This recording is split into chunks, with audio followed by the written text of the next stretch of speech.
A Push Nation. Here we are in Politics and Economics of the Civil War. We're in presentation number 2.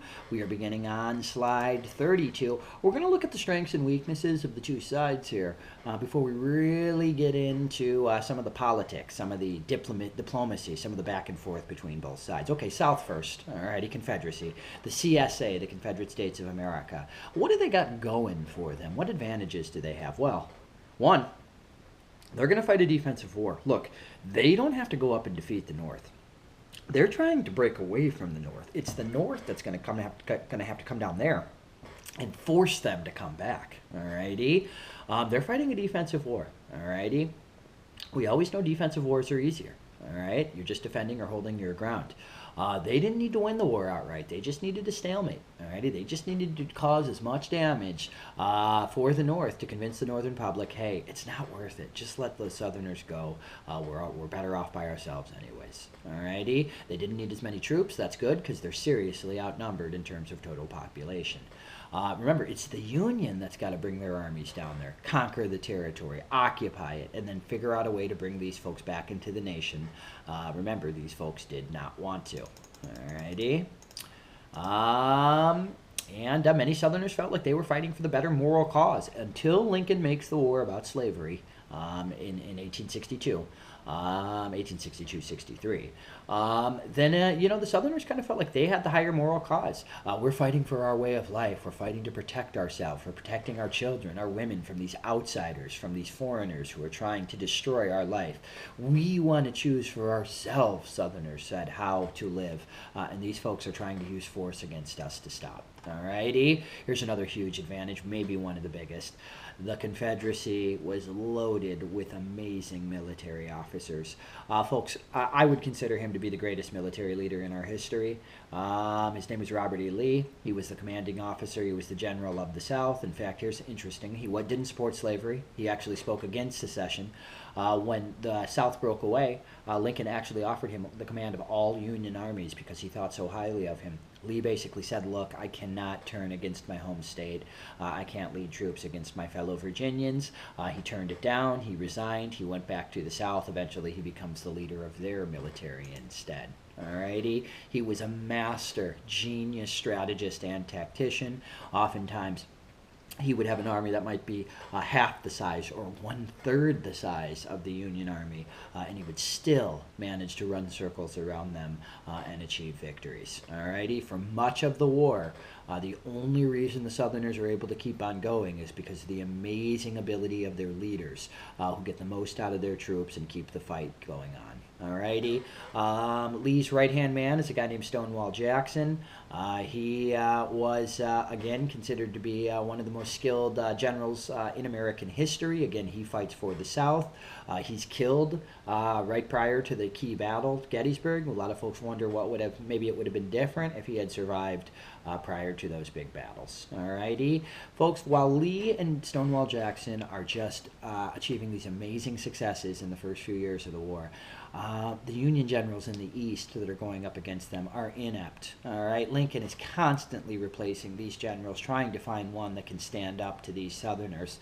And it takes him, 5 years really to come across one who seems to be the equal. Eventually, he's going to find Ulysses S. Grant, but up until that point, again, it's these generals in the East, in Virginia, that are getting just destroyed by Lee, and so Lincoln's constantly looking all over the country to see if there's a general who can be their equal. Southern men were known as strong soldiers. They were known as strong shooters, infantrymen. They were great on horseback. They weren't as industrial, alrighty, and so of course. They were more agricultural. They were more used to hunting and fishing and horseback. So they were somewhat kind of better natural soldiers as well. Remember, the South believed in those military academies too, and so they trained their elite Southern men to become these amazing military officers to protect their way of life. Alrighty, now, before you think it's all sunshine and lemonade for the South, you need to realize the Confederacy had some crippling weaknesses. Folks, they have virtually no industry. Alrighty, that's kind of important. When you're going to need guns, cannons, alrighty, ships, implements of war, weapons, bullets, ammunition, all of this stuff, and they had none of it.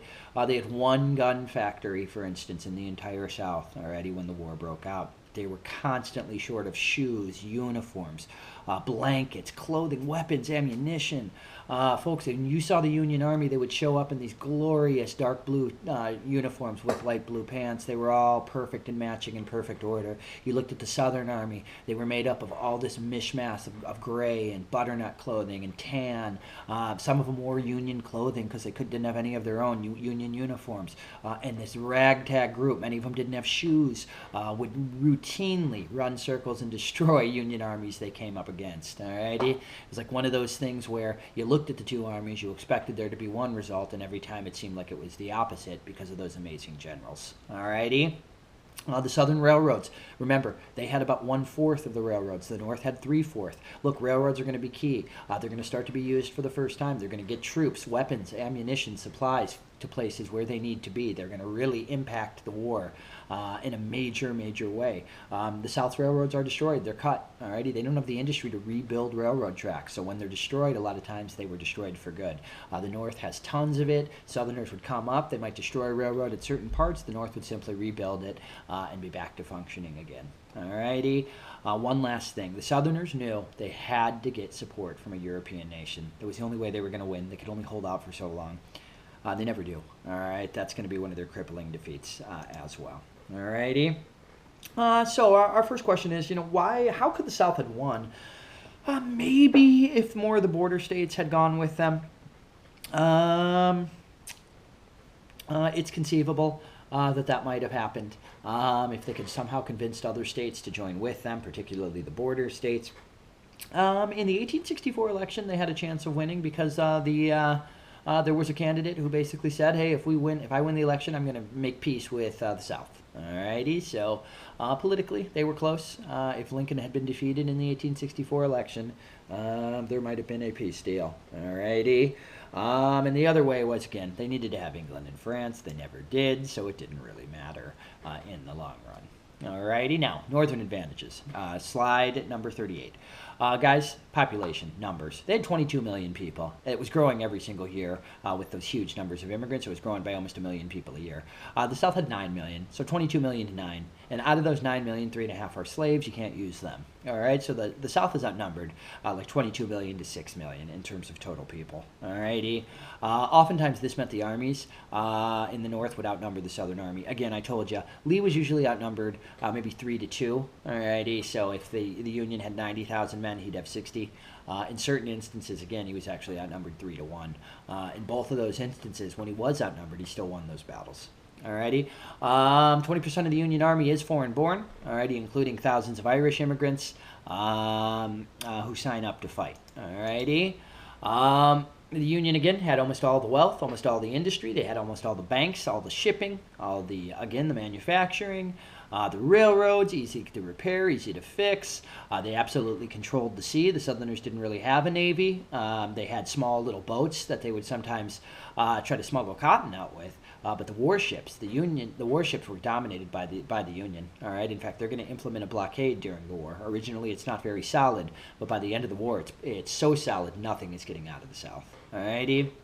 Over time, the Union, alrighty, especially once the war starts to become about slavery, believed that they had the more moral fight. Alrighty, they basically, talked about, hey, let's keep the Union together, no matter what. Alrighty, so over time, again, they become more. Their ideals tend to dominate the Southerners, especially again once Lincoln declares that Emancipation Proclamation, once he makes the war about slavery. Okay. Let's get to slide 40, please. The Union had way better supplies. They had much better planning and supplies. What I mean there is they had better weapons. They could make more weapons. They could make better weapons. They had this incredible industrial economy, so they could move all the war supplies they needed. They could switch over to a war industry. They had telegraphs. They could communicate. Much more organized in the long run. Alrighty. So what was this CSA, this Confederate States of America? Well, that was the government of the South. Again, the capital was Richmond, Virginia. They drafted a constitution. To be honest with you, it was very similar to the U.S. Constitution. Here's the problem. If they had broken away from the American Constitution, the U.S. Constitution, then they could never prevent other southern states from breaking away from them if those other southern states ever got angry with their government or with their president. Alrighty, so anyways, they did have a constitution. They had a strong states' rights belief. That shouldn't be a surprise to you. Alrighty, the federal government in the South was very weak. That makes sense. Southerners supported states' rights. They gave Jefferson Davis, their president, the bare minimum amount of power, and he really, really struggled to organize, to lead, to coordinate this war effort. Unlike Lincoln and his political leadership, who had tons of power, alrighty, who were very organized, Jeff Davis is not. We like to say politically the Union was strong with Lincoln. Militarily, for much of the war, the Union was weak until the end, until they find Grant. It was the opposite in the South. Politically, they were considered weak. They didn't have strong political leaders like Jeff Davis. He wasn't a strong leader. But they had a crazy military, amazing military strength. And what I mean is their leadership. Lee, Jackson, there were many others. Okay? Anyways, you got to understand kind of the reversal of roles between these two countries. Davis was at a real tough position. Alrighty? Because, again, he's supposed to be in charge of this federal government, and Southerners despised the idea of a federal government. So he didn't have Lincoln's abilities, political abilities, his communication skills. A lot of times he struggled to keep the various states in the South together. And at one point, the Southern states talked about impeaching him. Maybe the most important part of this war is European diplomacy. Alrighty. Look, England, France, Austria, Hungary, most of Europe supported the South during the war. Now, there's a couple of reasons for this. Alrighty. One, most of these countries' leadership are still kind of aristocrats. They're the wealthy. They're the elites. They kind of still despise the United States because the United States was the symbol of democracy. Alrighty. On top of that, let's remember, Britain and these other countries completely depend on Southern cotton. Alrighty. They view the Union, the North, as their greatest enemy. Alrighty, as their greatest rival. They depended on Southern cotton. They kind of hated the whole democracy thing, which the Union, the North, had kind of, been developed on. Alrighty. Every one of these countries, especially England and France, actually considered directly getting involved in the conflict. Ultimately, they're going to decide not to. And that is critical to the outcome. It's critical to Union victory. It's critical to Confederate defeat. Alrighty. Ultimately, despite a lot of motivating reasons why they wanted to support the South, the government of England never did. The reality is, folks, while the elites, the nobles in England and Europe supported the Confederacy, the people, the masses did not. The masses were opposed to slavery in England and other places. If the government sided with the South after the Emancipation Proclamation, the British people, possibly the French people as well, would have been so furious, so enraged, that there was really nothing the British could do after Lincoln's Emancipation Proclamation. Alrighty, so again, for the first few years of the war, Lincoln doesn't want to make the war about slavery because he doesn't want to lose those slave states, the border states. Alrighty, after he becomes convinced that the border states are going to stick around, he's going to issue this Emancipation Proclamation to free all slaves. Once he does that, it's going to physically prevent Britain and these other countries from being able to get involved because their masses, their people in those countries simply wouldn't have allowed it. Alrighty? Anyways, it's some pretty fascinating stuff. Now, all we had heard about so far here, slide 44, is how strong the English economy had been throughout most of the 1800s. How cotton was king, cotton was king. All right, so what the heck happens here? Because I just talked about how the Southern economy is going to be destroyed by the war. So if cotton was so king-like, all righty, if it had made the South so rich, why did it let them down during the war? Well, again, slide 44 kind of helps us answer this question. Britain actually, by the midway part of the war, had too much. All right, they had an oversupply of cotton. All righty. And so for a time they didn't support the South because they had too much cotton on hand. By the time they were low on cotton again, Lincoln had issued the Emancipation Proclamation, so politically they were almost unable to do so again because of the working people in their country and their opposition to slavery. Alrighty. Ultimately, again, it's this pressure by the masses in Europe that really convinced the governments to avoid siding with the South. One other thing, the North is smart. Alrighty, when they captured southern cotton, they would send it over to Europe. All right. That way, the Europeans would have a steady, constant supply of cotton. They wouldn't need it from the South. It would be less likely for them to join. Alrighty, some other reasons as well. The reality is that England benefited from the war. Alrighty, they supplied both sides. Early on, they supplied the South. Later on, they're going to sell weapons to the North as well. And so, the English economy is booming during this time. And so they didn't necessarily want to get involved when they were profiting so much off of being neutral. Alrighty. Additionally, the North also sent a lot of food, grain over there, all right, to make the British more loyal to the North. Slide 46. Britain's official position was neutrality. Now, again, there were some exceptions. Early in the war, they tended to side with the South without openly coming out and joining with them. All right. Some examples here. Early 1861, there's a Union warship that's following a British ship. The British ship has some Confederate diplomats on there. All right, so the British sent a ship over to the South. Already, the war has already started.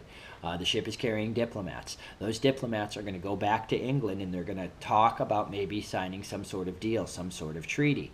The U.S. knows these diplomats are aboard the British ship. What does the United States do? The captain goes ahead and intercepts this neutral British ship to apprehend these two Confederate diplomats. The people in Britain freak out. The government in Britain freaks out, right? Now we've boarded a neutral British ship without any sort of reason for doing so. This is considered an act of aggression. Many British people actually thought about war for a time. Fortunately, Lincoln backs down. He kind of apologizes to Britain. He ends up releasing those diplomats because he didn't want to start a war with England as well. England was considered an unofficial naval base of the Confederacy. If Confederate ships could make it to England, they would be resupplied. One of the things that the British built for the Confederacy were what were called commerce raiders. Alrighty, they were ships that were designed to pick on merchant ships that were usually unarmed, and so that the British would build these commerce raiders. They would then sell them to the South. The South would then sail them out of British ports and try to find American merchant ships on the Atlantic Ocean. They would capture or sink those, bring the goods, the supplies back to the South. Alrighty, so again, the Confederates were very much being helped out by the British military. In some instances, the British actually built the ships that the Confederates actually ultimately used. Alrighty. Folks, we're going to jump to slide 49 here, French diplomacy. The French are kind of getting a little crazy on their own during the Civil War as well, because during the middle of the Civil War, the French leader, Napoleon III, now he's not connected to those old Napoleons, to the little Napoleons. This is the guy that comes much later, if you remember. He sends troops to Mexico. Alrighty, he believes, obviously, the U.S. is preoccupied by the war, and they were. Alrighty, and so he says, hey, now's our time. He sends troops to Mexico. He puts them under the command of one of his relatives, a guy named Maximilian in Austrian. Alrighty, Maximilian's going to declare himself the emperor of Mexico, and he's supported by these French troops that came over with him. Alrighty, so he's almost going to be like a dictator. Now, hey, the U.S. didn't challenge France during the Civil War because, well, we didn't want to fight a two-front war with them either. However, after the Civil War, the U.S. actually was prepared to send troops into Mexico to help the Mexican people against Maximilian and his French troops. Alrighty, now fortunately, before a conflict erupted in Mexico, Napoleon, the French leader, the third, decides to withdraw his support for Maximilian. He abandons Mexico. He allows it to be independent again. Eventually, what happens is the Mexican people round up Maximilian. They have him killed. Alrighty, hey. Ultimately, this is viewed as a victory for the United States. This is viewed as the very first challenge to the Monroe Doctrine, and obviously that means the United States was successful in resisting it. Okay? Questions? If so, comments section always on the haiku page. Alrighty, folks. Next, we're going to get into the raising of the troops, the raising of the armies as well. Alrighty, how did both sides get their armies together? Well, the reality is both of them are going to resort to a draft. Coming back at you here, we're going to be starting on slide 50. That means we should be able to wrap it up here in our final presentation on Civil War politics and economics. Until then, signing off, this is your favorite Anaheim High School A-Push teacher. I know you don't have a lot of options, but I'm still your favorite. Mr. Majewski, checking out here. Coming back at you strong for part 3 of Civil War economics.